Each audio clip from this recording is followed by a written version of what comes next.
दरम्यान हैदराबादवरून नाशकात 15,000 रोपं मागवण्यात आली आहे। रोपांची पर्यावरणप्रेमी पालिका अधिकाऱ्यांकडून पाहणी होते। नद्यांच्या किनारी रोपांची लागवड केली जाणार आहे।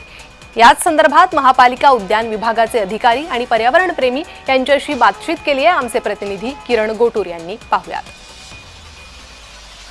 आज ते नवीन झाडं नाशिकमध्ये दाखल होणार आहेत आणि हे झाडं कुठे लावायचं खरं तर या सगळ्या संदर्भात पाहणी केली जाते।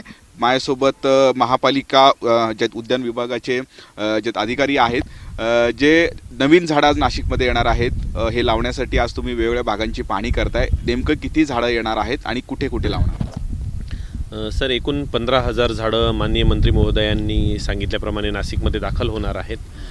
ते झाडं लावण्यासाठी नाशिकमधल्या 20 ते 25पेक्षा जास्त लोकेशन आम्ही आयडेंटिफाय करतो आहोत।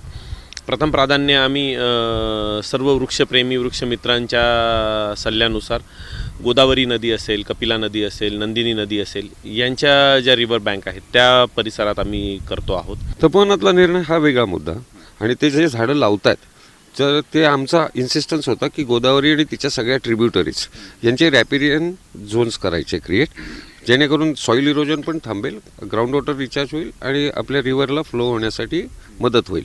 तर त्या पॉईंट ऑफ व्ह्यूने आम्ही सगळं ब्ल्यू लाईन कसं असतं की ब्ल्यू लाईनमध्ये अलाउड नसतं काहीच, त्याच्यामुळे त्या सायंटिफिक वेनी जरी 25 वर्षाचा फ्लड आला तरी झाडं वाहून कोणची जाणार नाहीत, कोणची झाडं लावता येऊ शकतात, या पॉईंट ऑफ व्ह्यूने सगळा सर्वे चालू आहे। महत्त्वाचा प्रश्न विचारला किरणजी तुम्ही, मी अगदी जबाबदारीने सांगू इच्छितो की कालच माझं गिरीश भाऊ महाजन कुंभमेळा मंत्री आणि आमचे नेते यांच्याशी फोनवरती बोलणं झालं आणि मी गिरीश भाऊंना म्हणालो, गिरीश भाऊ आपण हे 15,000 जे झाडं आपण वृक्ष लागवड करतोय याचा आणि तपोवनातल्या झाडांचा कुठलाही संबंध काय आहे का?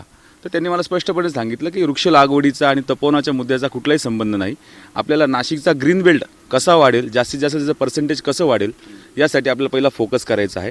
दुसरा प्रयत्न असा आहे की तपोवनातले जास्तीत जास्त झाडं किंवा कुठल्याही प्रकारची तूट होऊ नये यासाठी पराकोटीचा प्रयत्न या ठिकाणी केला जाणार आहे। त्यामुळे तपोवनमधील झाडांचा जो प्रश्न आहे खरं तर या सगळ्या मुद्द्यावरती काय निर्णय होतो हे पाहणं महत्त्वाचं असणार आहे। किरण गोटूर, जय महाराष्ट्र न्यूज, नाशिक।